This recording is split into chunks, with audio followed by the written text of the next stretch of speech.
Correct sensitivity और tricks अगर आपको मिल जाए तो आपके हेडशॉट कुछ ऐसे लगने लगेंगे, चाहे जिस भी पोजीशन से आप एनिमी को मारो, जंप करके मारो, गन स्विच करके मारो या जैसे भी मारो। अब ऐसे हेडशॉट मारने के लिए आपको अपने गेम की 5 चीजें ठीक करनी पड़ेगी। देखो, गेम में सबसे ज्यादा जो जरूरी चीज है वो है आपकी प्रैक्टिस। आप जिस चीज में जितना प्रैक्टिस करोगे आप उतना ही उस चीज में मास्टर बनते जाओगे। तो हम लोग स्टेप बाय स्टेप इस वीडियो में सब कुछ सीखने वाले हैं, तो वीडियो बिल्कुल भी स्किप आप लोग मत करना, क्योंकि हर एक स्टेप एक दूसरे से जुड़े हुए हैं। लोग आ चुके हैं एक और वीडियो के साथ। तो 5 स्टेप्स का पहला स्टेप है सेंसिटिविटी फिक्स। सबसे पहले हम लोग करेक्ट सेंसिटिविटी ढूंढेंगे। दूसरा है एम फिक्स। फिर सेंसिटिविटी ढूंढने के बाद अपना एम ठीक कैसे करना है वो देखेंगे। तीसरा है करेक्ट ड्रैग टेक्निक। इस स्टेप में फायर बटन को किस सिचुएशन में कैसे ड्रैग करना है हम लोग ये जानेंगे। चौथा है एम लॉक ट्रिक्स। अब हेड पे एम लॉक करने के क्या तरीके हैं हम लोग ये इसमें देखेंगे। साथ में करेक्ट फायर साइज बटन क्या रखना है वो भी जान लेंगे। पांचवा और आखिरी स्टेप है प्रो प्लेयर ट्रिक्स,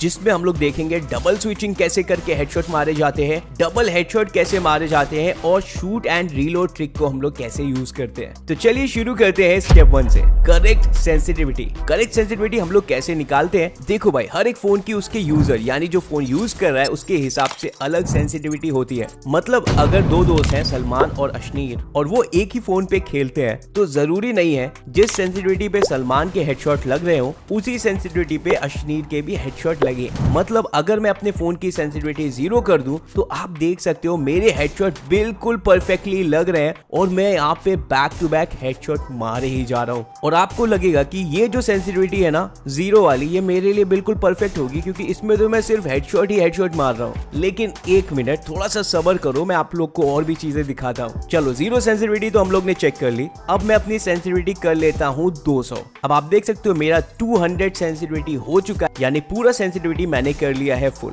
तो अब यहाँ पे भी आप देख सकते हो कि मेरे हेडशॉट लग रहे हैं, मतलब मैं बैक टू बैक हेडशॉट मार ले रहा हूँ, मुझे ज्यादा दिक्कत नहीं हो रही है। हालांकि थोड़ा सा एम कभी कभी ऊपर इसमें निकल रहा है लेकिन हेडशॉट तो कनेक्ट हो ही रहे हैं। अब यहाँ पे मेरे तो 0 सेंसिटिविटी में भी हेडशॉट लग रहे हैं और 200 सेंसिटिविटी में भी हेडशॉट लग रहे हैं। लेकिन ऐसा क्यों? क्योंकि मैंने अपने फायर बटन के ड्रैग करने के तरीके को चेंज कर दिया, जिसको बोलते हैं चेंज ऑफ ड्रैग जेस्चर। मतलब जहाँ 0 सेंसिटिविटी में मुझे थोड़ा जोर से ड्रैग करना पड़ रहा है, वहीं 200 सेंसिटिविटी पे मुझे काफी ज्यादा तेज ड्रैग करना पड़ रहा है, मतलब हाई इंटेंसिटी से ड्रैग करना पड़ रहा है। यहाँ पे बात ये है कि मेरे लिए इसमें बेस्ट क्या है, मैं किस तरह से आराम से ड्रैग कर पा रहा हूँ, मतलब मेरा कंफर्टेबल ड्रैग जेस्चर कौन सा है, क्या वो 0 सेंसिटिविटी वाला ड्रैग जेस्चर है या फिर 200 सेंसिटिविटी वाला, तो वो मेरे ऊपर है। वैसे आप अपना करेक्ट सेंसिटिविटी पता कैसे करोगे और आपके लिए करेक्ट फायर बटन साइज क्या होगा, तो आपका करेक्ट सेंसिटिविटी कैसे आपको पता करना है वो बताने से पहले चलो अभी सेंसिटिविटी को थोड़ा समझ लेते हैं कि फ्री फायर में हमें इतनी सारी सेंसिटिविटी देखने को मिलती है, जिसमें से अगर जनरल सेंसिटिविटी की बात करें तो अगर आप यहाँ पे देखो मैं जनरल सेंसिटिविटी को 0 कर दूंगा तो अब यहाँ पे कैमरा कितना स्लो मूव कर रहा है। वही अगर मैं इसको 200 कर दूंगा तो आप देखो अगर मैं जरा सा भी यहाँ पे ड्रैग कर रहा हूँ ना कैमरे में तो कितना ज्यादा फास्ट हो गया है। तो जनरल सेंसिटिविटी ही यहाँ पे रिस्पॉन्सिबल होती है आपका जो नॉर्मल ड्रैग होता है ना उसके लिए। तो यहाँ पे आप लोग देखो जैसे मैंने जनरल सेंसिटिविटी को 0 कर दिया है तो मेरा एम बॉडी पे ही अटक गया है। वहीं अगर मैं इसको 200 कर दूं, अभी देखो मैं ड्रैग करूंगा तो कितना तेज ऊपर जा रहा है। तो यहाँ पे बड़ा सिंपल है, अगर आप यहाँ पे 0 सेंसिटिविटी कर लोगे ना जनरल की तो आपका एम बॉडी पे काफी ज्यादा स्टक हो जाएगा, स्पेशली क्लोज रेंज फाइट में। वही अगर आप इसको 200 कर दोगे और आप ड्रैग करोगे तो काफी चांसेस है कि आपका जो एम है वो हेड के भी ऊपर चला जाएगा और रिकॉइल होने लगेगा। तो जनरल सेंसिटिविटी का तो समझ गए। अब अगर रेड डॉट में आप चेंज करोगे तो उससे ये वाले स्कोप की सेंसिटिविटी में चेंज आएगा। अगर 2x सेंसिटिविटी में चेंज करोगे तो ये वाले स्कोप की सेंसिटिविटी में चेंज आ जाएगा। वही अगर 4x में आप चेंज करते हो तो फिर ये वाला जो स्कोप होता है इसकी सेंसिटिविटी में चेंज आ जाएगा। और हाँ, एटलास स्नाइपर की सेंसी में अगर आप चेंज करोगे तो ये जो स्नाइपर स्कोप होता है इसकी सेंसिटिविटी में आपको चेंज देखने को मिलेगा। वही अगर फ्री लुक की सेंसिटिविटी आप बदलते हो तो ये जो आई बटन होता है इसकी सेंसिटिविटी में बदलाव आ जाएगा। अब आप लोग अच्छे से समझ गए कि कौन सी सेंसिटिविटी से क्या फर्क पड़ता है। लेकिन अपनी परफेक्ट सेंसिटिविटी कैसे पता करें चलिए जानते हैं। तो सबसे पहले आपको क्या करना है, एक मिनिमम सेंसिटिविटी रखनी है जैसे कि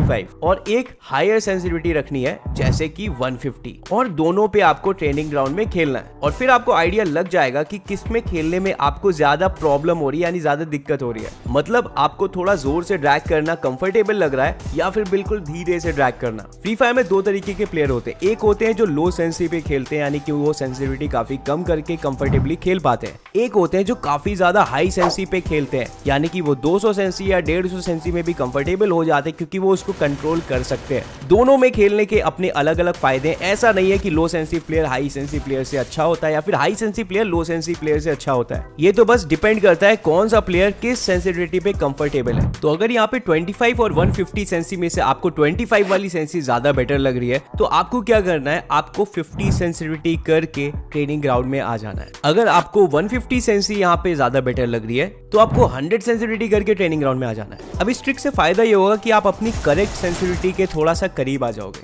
फॉर एग्जांपल मेरी 25 वाली सेंसी मुझे ज्यादा बेटर लगी है तो मैं 50 सेंसिटिविटी करके ट्रेनिंग ग्राउंड में आ चुका हूँ। और इसके बाद जैसे आप नॉर्मली ड्रैग करते हो आपको वैसे ही ड्रैग करना है। मतलब इस टेस्ट में आपका जो ड्रैग करने का तरीका है वो चेंज नहीं होना चाहिए। जितना कंफर्टेबल आप ड्रैग कर सकते हो आपको वही ड्रैग करना है हर बार। इसके बाद ड्रैग करने पे अगर आपका एम बॉडी पे चिपक रहा है तो आपको 5 सेंसिटिविटी बढ़ा देना है और फिर से ट्राई करना है। और ऐसे ही 5 सेंसिटिविटी बढ़ा के आपको अपना बेस्ट जनरल सेंसिटिविटी पता चल जाएगा। हाँ, अगर आपका एम हेड के ऊपर जाने लगे और एक्यूरेसी लॉस होने लगे तो आपको सेंसिटिविटी थोड़ा सा कम कर लेना है। और 2x और 4x का सेंसिटिविटी टेस्ट करने के लिए आपको यहाँ पे आना है, हेल्थ को अनलिमिटेड कर देना है, इसको स्प्रिंट पे करना है और डिस्टेंस फार कर देना है। और फिर आपको चेक करना है अगर आपका एम टारगेट से बार बार छूट रहा है तो सेंसिटिविटी को 5 या 10 कम करना है। या अगर हेडशॉट की जगह बॉडी शॉट लगे जा रहे हैं जबकि आप ड्रैग भी हेड की तरफ कर रहे हो तो सेंसिटिविटी को 5 या 10 बढ़ा देना है। और इन ट्रिक से आप अपनी परफेक्ट सेंसिटिविटी पता कर पाओगे। जैसे आप यहाँ पे मेरा सेंसिटिविटी देख सकते हो, जो मुझे अपनी परफेक्ट सेंसिटिविटी मिली है वो है 80 जनरल, 72x, 54x, 30 स्नाइपर और फ्री लुक 50। और हाँ, अभी वीडियो में काफी सारी चीजें बची हुई हैं जैसे कि aim fix trick, correct drag technique, aim lock tricks, pro player tricks, बहुत कुछ। तो आप लोग वीडियो का एक भी स्टेप मिस मत करना। अभी हम लोग ने अपना पहला स्टेप कंप्लीट कर लिया है जो कि था सेंसिटिविटी फिक्स। तो ये चीज करने के बाद आपने अपनी सेंसिटिविटी तो फिक्स कर ली, लेकिन अभी भी यहाँ पे हेडशॉट मारने के लिए बहुत सारी चीजें हैं। तो बढ़ते हैं स्टेप नंबर 2 की तरफ। उससे पहले अगर आपने चैनल को सब्सक्राइब नहीं किया है, मेक श्योर आप चैनल को सब्सक्राइब जरूर कर लेना क्योंकि यहाँ पे काफी ज्यादा बढ़िया वीडियोस आती रहती है। और हाँ, वीडियो में आगे बढ़ने से पहले बता दूं, जब आप लोग ये पूरा वीडियो देख के निकलोगे, मतलब सभी 5 स्टेप्स आप कंप्लीट कर लोगे, तो सेंसिटिविटी और हेडशॉट के सारे सीक्रेट्स आप लोग जान चुके होंगे। बट 5 स्टेप में से एक भी स्टेप मिस आप लोग मत करना क्योंकि हर एक स्टेप एक दूसरे से जुड़े हुए हैं। तो अगर आपने एक मिस किया तो दूसरा समझ नहीं आएगा। तो बढ़ते दूसरे स्टेप की तरफ जो कि है एम फिक्स। अब सेंसिटिविटी तो अपनी पता चल गई, लेकिन अपना एम अगर फिक्स करना है तो उसका स्टेप है जॉयस्टिक होल्ड करना है, रीपोजिशन करना है और फिर एम एनिमी के ऊपर लेके आना है। अब ये टेक्निक अक्सर लोग लॉन्ग रेंज में यूज करते हैं जिसको हम लोग नूब वॉक बोलते हैं। ऐसा आप लोगों ने वन टैप मारने के लिए तो किया ही होगा, लेकिन ये टेक्निक का मकसद होता है आपके एम को फिक्स करना। आपको ये aim fix trick mid range और लॉन्ग रेंज में ही यूज करना है। क्लोज रेंज में ये ट्रिक ना यूज करके एक दूसरा ट्रिक है हेडशॉट के लिए, इसीलिए इस ट्रिक को बस मिड और लॉन्ग में आप यूज कर सकते हो। वो ट्रिक भी मैं इसी वीडियो में आगे बताऊंगा। अब आपको ट्रेनिंग में शूटिंग प्रैक्टिस में आके एडवांस सेलेक्ट करना है। अब आपको अपना जो एम है वो एनिमी के ऊपर ले जाने का जो टाइम है उसको कम करना है धीरे धीरे प्रैक्टिस कर करके। तो एम फिक्स कैसे करना है आप लोग वो भी समझ गए। तो अब हम लोग आगे बढ़ने के लिए रेडी हैं। तो वापस से करंट सिचुएशन पे आ जाते हैं। तो हम लोगों ने अपने मोबाइल का करेक्ट सेंसिटिविटी पता कर लिया और मिड रेंज और लॉन्ग रेंज में एम सेट भी करना सीख गए। नेक्स्ट है ड्रैग टेक्निक्स। अब मैंने आपको पिछले स्टेप में बताया था कि कैसे आपको अपना एम जो है वो एनिमी के ऊपर लेके जाना है मिड रेंज में और लॉन्ग रेंज में। तो जब आप इस तरह से एनिमी के ऊपर मिड रेंज और लॉन्ग रेंज में एम लेके जा रहे हो, ये सिंपल स्ट्रेट ड्रैग तब करते हैं जब आपके पास इनफ टाइम होता है एनिमी पे एम करने के लिए। लेकिन दूसरा ड्रैग टेक्निक है रोटेशन ड्रैग। तो ये तब काम आता है जब एनिमी क्लोज रेंज में हो और आपके शार्प राइट या शार्प लेफ्ट में हो। ऐसे में आप अगर उसके ऊपर एम करने और फिर सीधा ड्रैग करने का ट्राई करोगे तो वो आपको सीधा स्वर्ग लोक में पहुंचा देगा। इसीलिए आपको एम करना ही नहीं है, आपको यूज करना है रोटेशन ड्रैग। अब अगर एनिमी अचानक से राइट में आ जाए तो ऐसे ड्रैग करना है, और अगर अचानक से लेफ्ट में आ जाए तो कुछ इस तरीके से ड्रैग करना है। अब ये ट्रिक मिड रेंज में भी काफी बढ़िया वर्क करती है, लेकिन लॉन्ग रेंज में रोटेशन ड्रैग ना यूज करके नॉर्मल ड्रैग यूज करो। एनिमी अगर लेफ्ट या राइट में स्प्रिंट कर रहा है यानी कि भाग रहा है तो आप लोगों को डायगोनल ड्रैग करना है। मतलब तिरछा ड्रैग। बस इसमें आपका नजर अपने क्रॉसहेयर के सेंटर पे और एनिमी के हेड पे होना चाहिए और आपको अपने माइंड को ऐसे ट्रेन करना है कि आपको उस डॉट को एनिमी के हेड से जोड़ना है। इसको बोलते हैं डायगोनल ड्रैग, जो कि रनिंग एनिमीज का काम तमाम करने के लिए यूज किया जाता है। तो हाँ, बढ़ते हैं एम लॉक ट्रिक के ऊपर। तो एनिमी के हेड पे हम लोग एम लॉक करना तो चाहते हैं, लेकिन कभी कभी एम आसमान में लॉक हो जाता है। तो एम लॉक की काफी सारी ट्रिक्स जब से गेम है तब से हमें देखने को मिली है, जैसे कि sit up headshot, shoot jump headshot, UMP scope in headshot, जिसमें से सिटअप हेडशॉट और शूट जंप तो गरेना ने काफी टाइम पहले पैच कर दिया है, मतलब अब वो चीज अच्छी तरीके से वर्क नहीं करती है। लेकिन यूएमपी मैक 10 का स्कोप इन जंप हेडशॉट वाला ट्रिक आज भी काम करता है। इस ट्रिक के ऊपर चैनल पे डेडिकेटेड वीडियो मिल जाएगा, तो आप लोग वो जाके जरूर देख लेना अगर आपको ये ट्रिक काफी अच्छे से सीखना है। तो फाइनली टाइम आ गया है प्रो प्लेयर ट्रिक्स बताने का। तो आपने पीसी प्लेयर्स को अक्सर ये ट्रिक यूज करते देखा होगा, जिसमें वो लोग दो वन टैप वाली गन्स को स्विच कर करके हेडशॉट मारते हैं, कुछ इस तरीके से। अब गौर से आप लोग अगर देखोगे तो यहाँ पे स्विच बटन का यूज किया जा रहा है, मतलब एनिमी पे एम करके फायर कर रहा हूँ, फिर ये स्विच बटन से मैं स्विच कर रहा हूँ। इस ट्रिक का फायदा ये है कि आप काफी जल्दी वन टैप ट्राई कर सकते हो, जिसमें अगर एक दो शॉट मिस भी हो जाए फिर भी कोई दिक्कत नहीं है, क्योंकि आपका रेट ऑफ फायर तेज रहता है अगर कंपेयर करें नॉर्मल ड्रैग ट्रिक से। दूसरा फायदा ये होता है कि आप फायर करते ही अपनी हेड की पोजीशन चेंज कर लेते हो, जिससे सामने वाला आपको हेडशॉट नहीं मार पाता। और ये ट्रिक से आप 2-3 एनिमी को तो बड़ी आराम से गिरा सकते हो अगर आपके हेडशॉट मिस नहीं होते तो। अब यहाँ पे आप फायर एंड रीलोड टेक्निक भी कुछ इसी तरीके से यूज कर सकते हो। यहाँ पे भी वही सेम फायदा है कि एक तो आप यहाँ पे फायर करते टाइम अपना जो हेड का पोजीशन है वो चेंज कर ले रहे हो, जिस वजह से एनिमी आपको वन टैप नहीं मार पा रहा है। तो इसीलिए आपने ये टेक्निक बहुत सारे पीसी प्लेयर्स को भी यूज करते हुए देखा होगा,